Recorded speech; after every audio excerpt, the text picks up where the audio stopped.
Today we're going to talk about personas, and it's good you guys already get some ideas about personas through your research and presentations.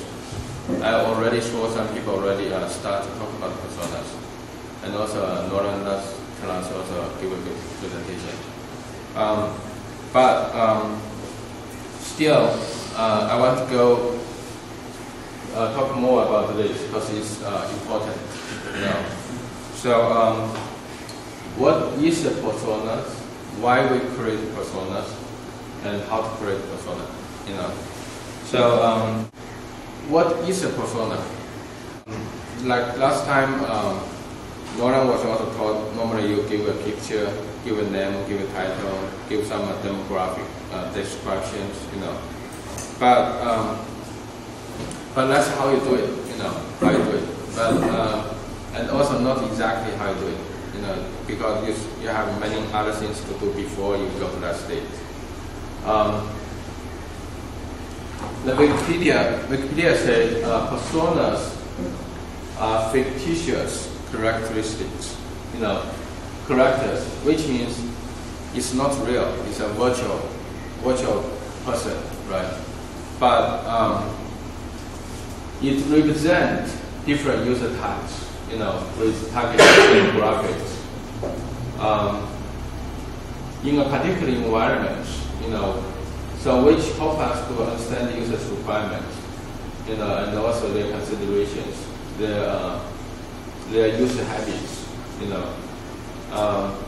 their contextual, their goals, their pain points, and their major questions that need to be answered. So the persona is a virtual person. It represents your target user groups. It helps you to get more visualized image, right? It represents different needs of many individuals. It's based on the behavior pattern.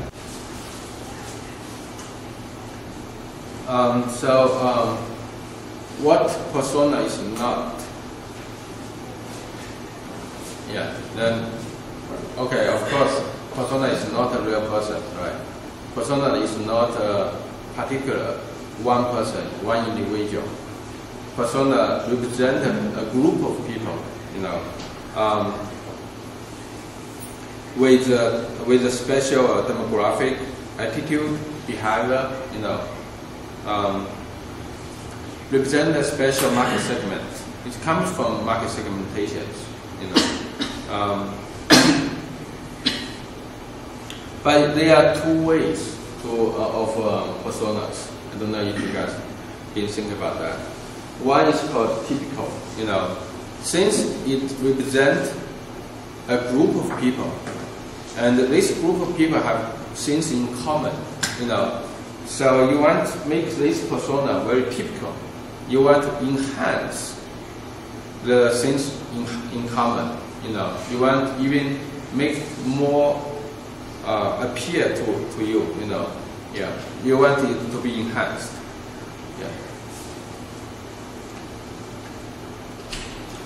Or it's a synthesized character. When I say synthesized, means, for example, we used to have a study for human factors for bathroom, for toilets. So we created this persona of an aged lady. She is very heavy weight. She's old. She's a little bit visual impaired. She's a little bit with hearing problems. Has some disease. Maybe in reality there's no such a unlucky person. But we just put all the unlucky things happen in this character, and use this persona to test the regulations, the human factor standards, if it's be able to fit for this particular person's needs. So that's two ways, typical and synthesized.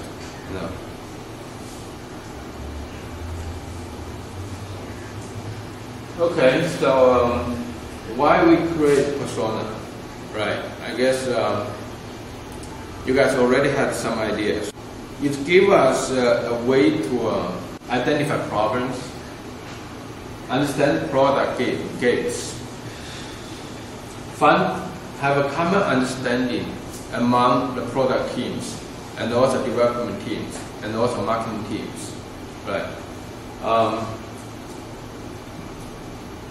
Serve as a reference, so when, for example, this persona, we give him a name of David, so you will always say, okay, will David want this product? Will David really like this function? How David will think about this, But it helps you to get a better understanding about your target users, help you to improve your quality, shorten your product cycle, product development cycle.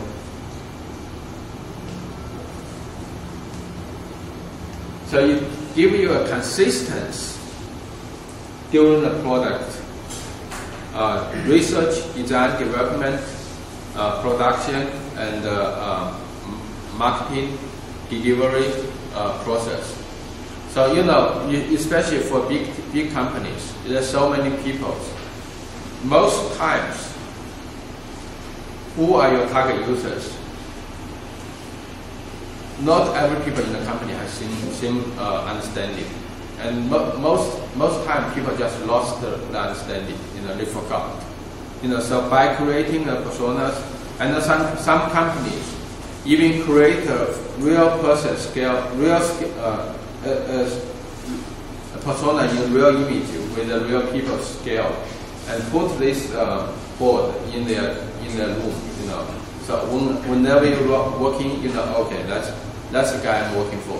That's the guy I'm going to produce my product for. Where do personas come from?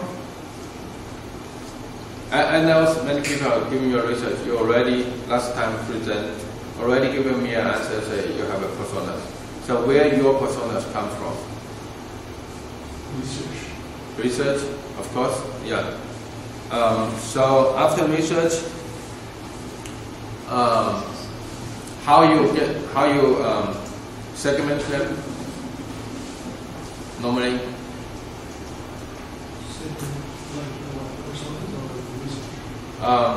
Yeah, of course you build the personas through research, right? But what kind of things out from research you find that help you to build the personas? Like the income, the situation, the usage of the ad on and out. Right, the user patterns. The age group. Right, demographics. Right, yeah. And also, it comes from market segments as well. So market segment provide a quantitative breakdown of your market, right? And the persona represent the breakdown, represent the special segments,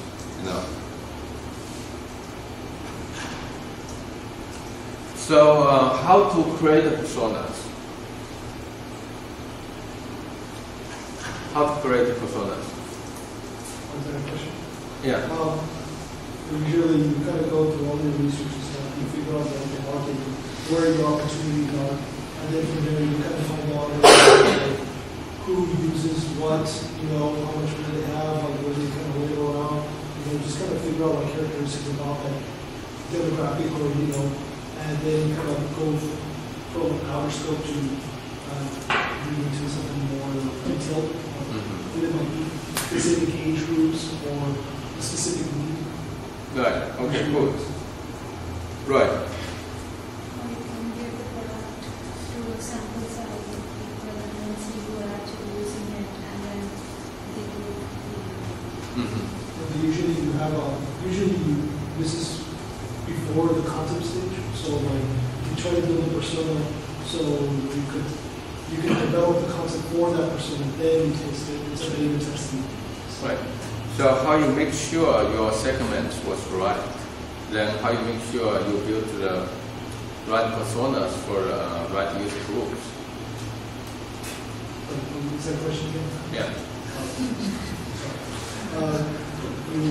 What you you end up doing like, you end up coming out with preliminary concepts, and then from there, you do like, you envision all these things, and you say, and then eventually you end up building concepts from that, and you end up testing them, like either through task analysis, ergonomics, and you test it against your research. Great. Yeah, that's right.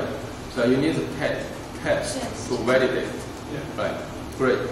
So yeah, it's not just about put a name in a photo, and put some demographics, the age, education, income level, family situation.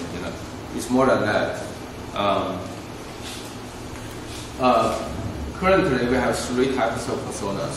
One is called quantitative personas. The quantitative personas, first you need to do the quantitative research. No matter it's interview, observation, or A/B testing. After this, you segment user groups.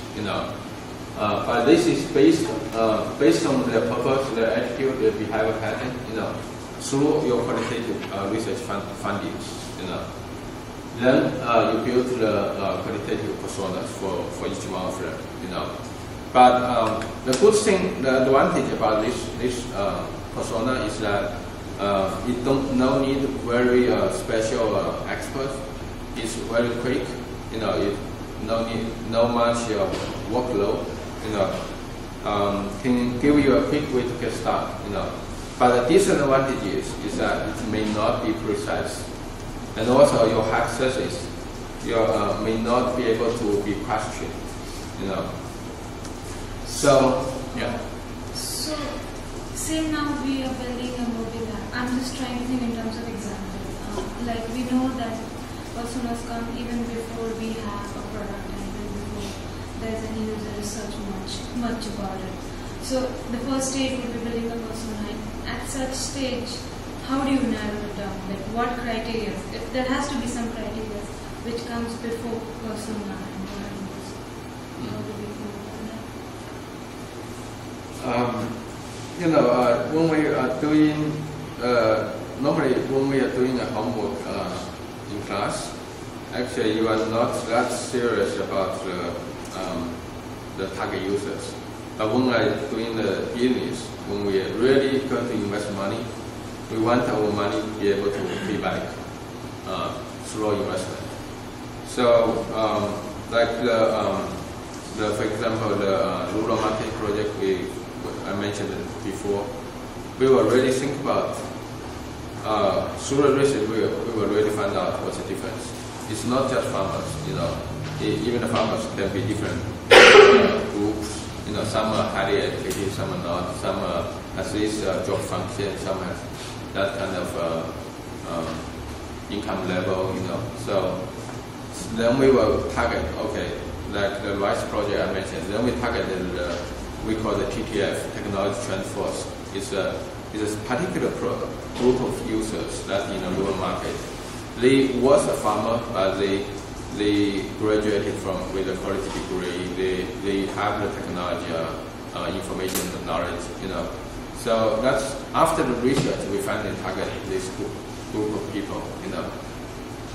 So currently, if you do your homework, if you design for college students, for example, you might think about maybe freshmen and graduate, senior have different needs. Maybe freshmen they want to get to know more about the campus, want to get to know more about friends nearby. Senior student maybe want to get a good job, want to be able to show their portfolio resume, meet more people, social. So it's about first about your positioning, how you position your product. Then about after your research, you find out that this group of people really has a need. That when you're going to provide a product or service and you're going to make money out from that. I don't know if that answers your question. It does. I'm just thinking like in terms of project what we would be doing. So if you're thinking of some mobile app right now, but that mobile app could be used by anybody, or maybe if I want to narrow it down, what criteria I would think to narrow it down. And obviously, as you say in business world, the personas keep on changing usually once you direct your products towards enterprise and things like those. But in earlier stage, if it is a product and we are the whole and soul of what we're designing, how would we do that? So without doing a lot of research, obviously, how? The reason you want to build a persona for this user group is because you want to make money out from this user group, right? Like the mobile karaoke research I just mentioned, we will find out some needs from the musicians, the professional musicians. They have some kind of needs, right? They have some kind of requirements. Then we might build a persona that represents them and build a product for them. And some international people working in Beijing, they may want to learn Chinese, or some local people, because Beijing is so international, some local people want to learn English.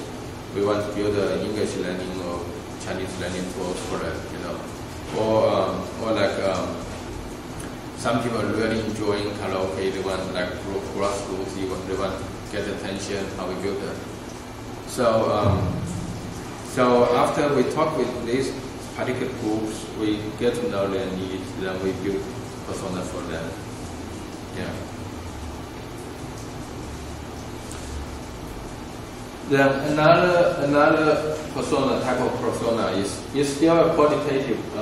It's still a qualitative persona, but it's validated by a quantitative research. So what you do is you do quantitative research first, segment user groups. Then through quantitative research, you validate user segmentation. Then you create personas to represent them. This is also simple and easy to do. But it requires a little bit more workload, a little bit more time and budget. Of course, the best one is called quantitative personas, but quantitative personas requires a lot of money and time involvement. You need to research many target user samples. Of course, you also started with the quantitative research and build your segment hypothesis. Then you validate through your quantitative research.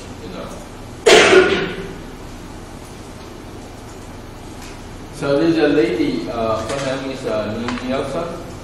She also has an article that 10 steps to build personas, from finding the users,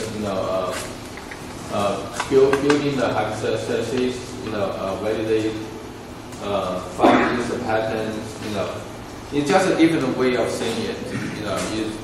It's actually quite similar. You are doing the qualitative research first. You build your hypothesis, segment the users through their user pattern. Then you might conduct some quantitative user research to validate. Yeah.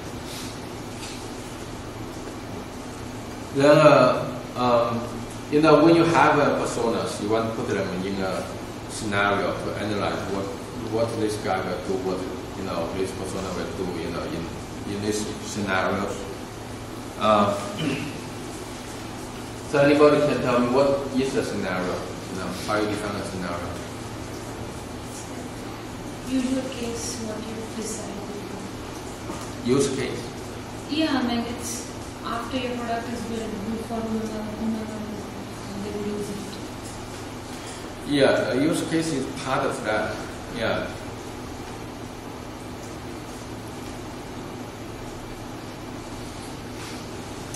A scenario is a person in an environment, conduct what people do.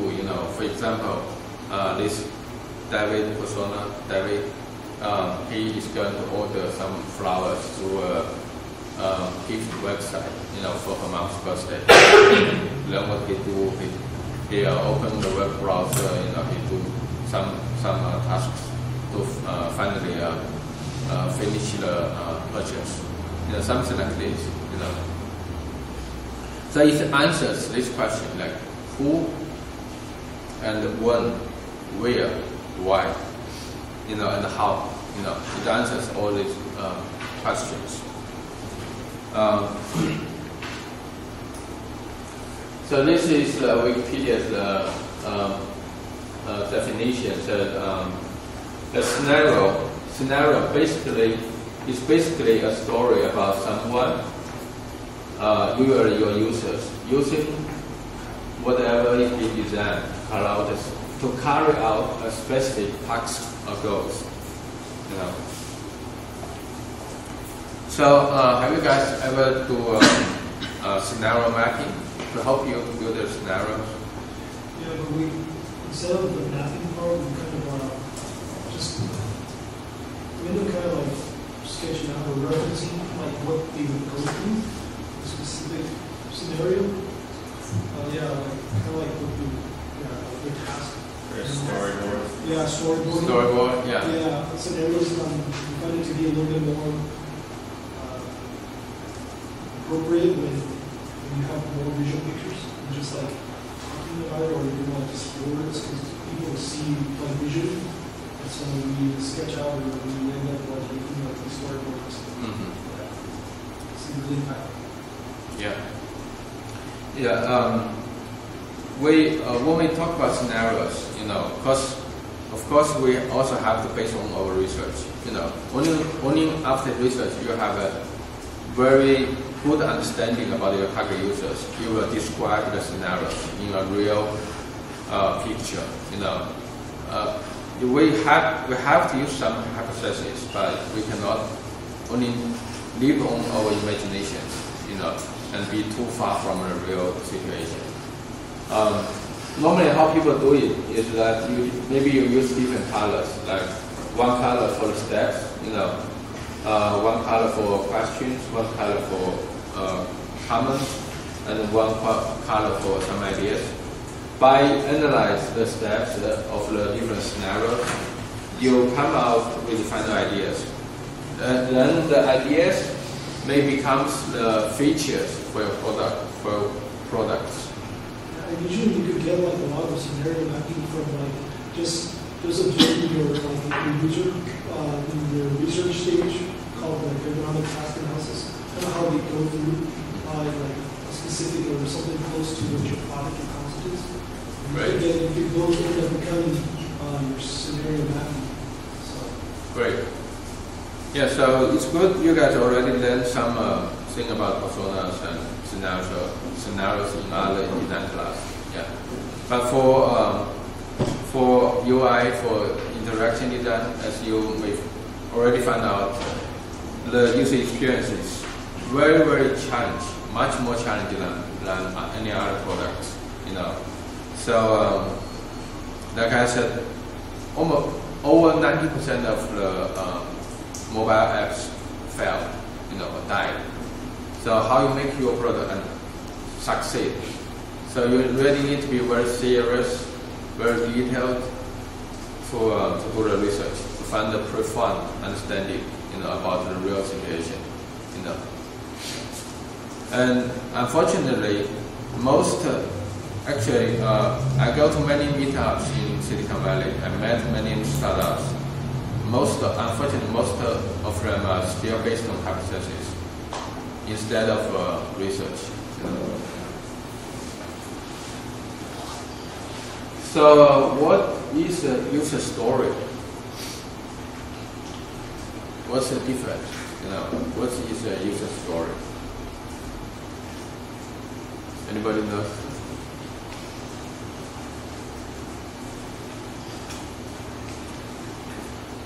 So user story is normally used during the age of development. So it helps answers, who is going to do what, for what reason, for why, So it only answers these three questions: who, what, why. So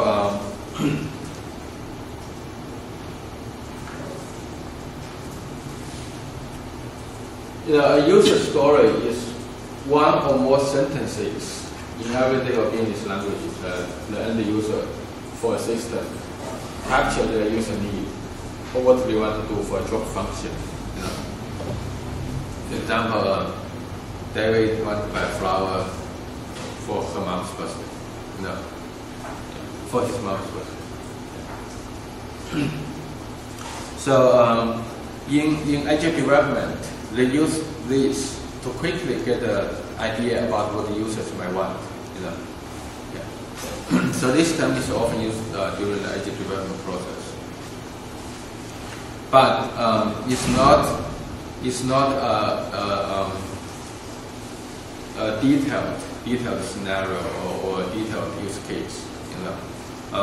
So since we talk about use case, so then what is a use case? What's the difference?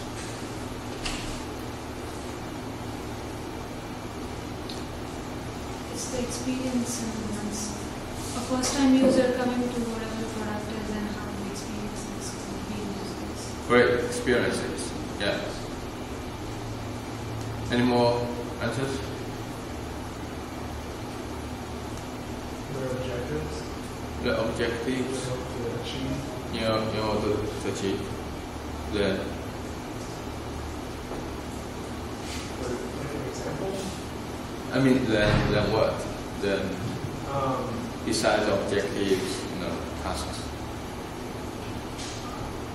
Well, once you kind of know their objective, you can prioritize things, and it depending on how common that use case is, how common that objective is what you would prioritize in development ultimately, and how you would structure whatever you're designing. Mm-hmm. If you're making a karaoke app and you find that, I don't know, no one would ever carry around a microphone to plug into their cell phone, you wouldn't make that inaccessible. Okay. I mean, so use case, maybe their objective is they want to quickly be able to sing a song on a bus. Right. Just pull up a song. Okay. Yeah, a use case, yeah, that's part of that. And also it's more, it's a contextual. Contextual is a sequence, it's a step-by-step what this user might be doing this in your product or systems.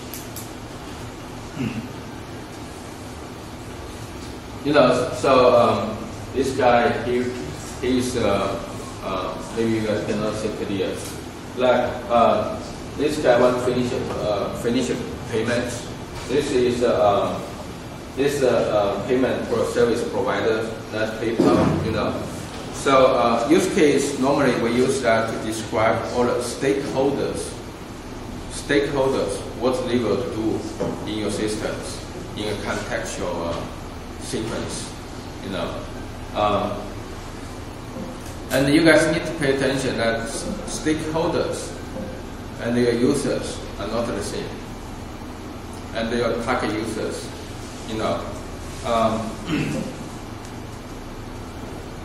it's repeating. So we just compare, the scenarios, user story, and use case. So anybody can tell me the difference? They might have a little bit overlap, that's for sure. But what's the difference?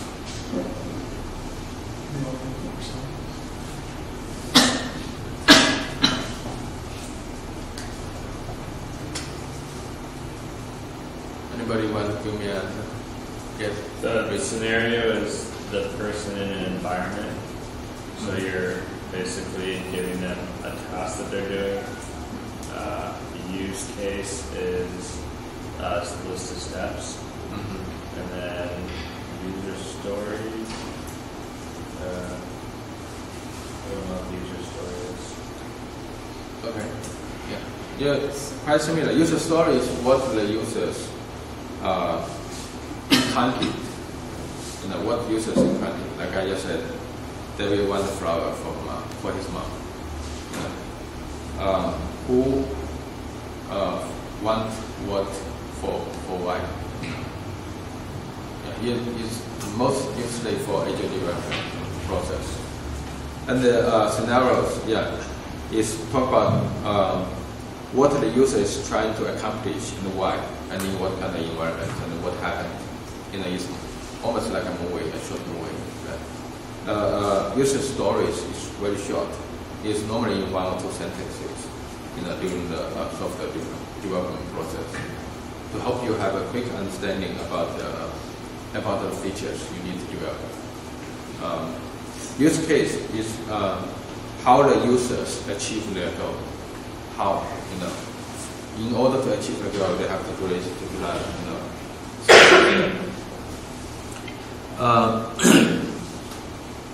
Okay, then what's the users? What are users? Yeah. User is a person. Right. Yeah. Users is the one that you are targeting. It's a more general term. Is the one who are going to pay you, or you're going to benefit from them.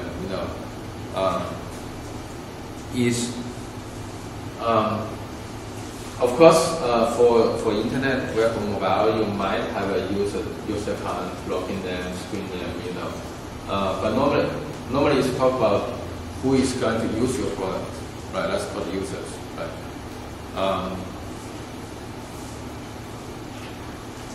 Then personas, we already talked about. Persona is a representative of your target user groups, target segment, right?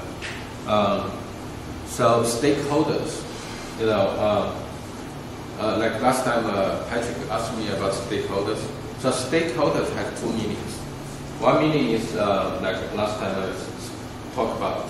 During the product development process, you may have different stakeholders, like the administration department, the marketing department, the sales department. They all have different kind of needs, requirements, and you need to understand all the requirements from them and be able to work with them. Suppliers, vendors, customers. But for particular web or mobile products, it also means any people that is involved in your products. For example, if you build an e-commerce website, you have your target users who is going to come to your site to make a purchase. You have the vendors who provide you with all the gift products. You have the payment solution providers. You have, maybe you even have your you need to identify if he's a real person. Identify secure or web secure service providers, or maybe web administrators. You need to think about all the stakeholders.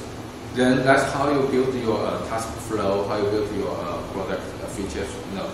All the stakeholders, what they will do in your site or in your products. You need to consider all of them, not just for your users.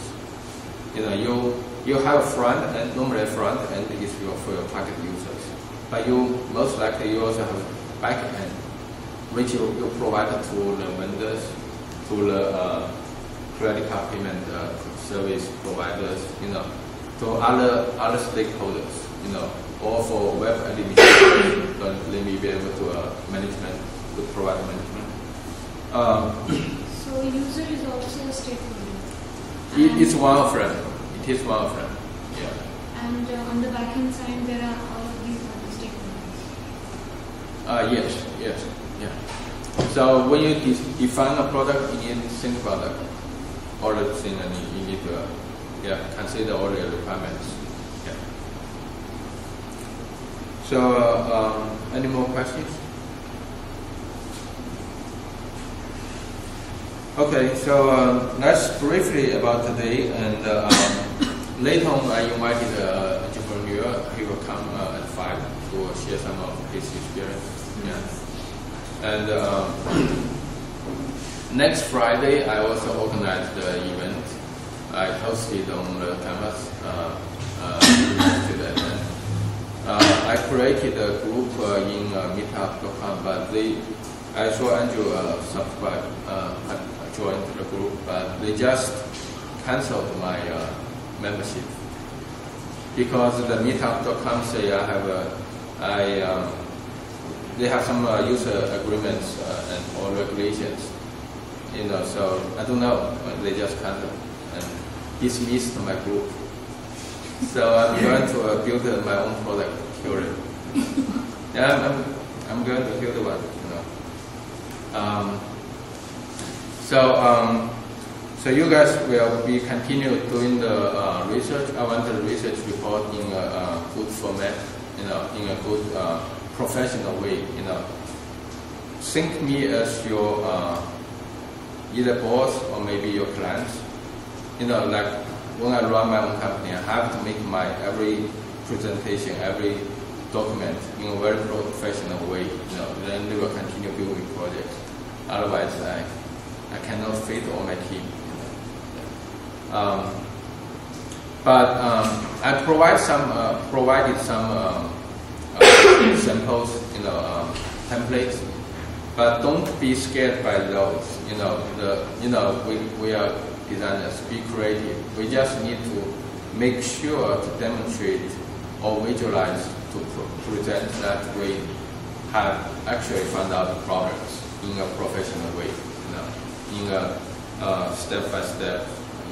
How you find the problems, and at the end how you solve the problems. And also you guys can start to draw the personas, but make sure your personas is not just put some photo and description, but tell me a story behind why you come to these personas.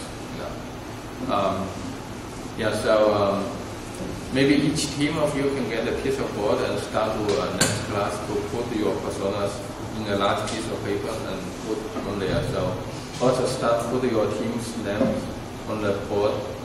So you later, little by little, you can add on, your personas, your fidelity prototype. Maybe you can play card sorting on that board as well.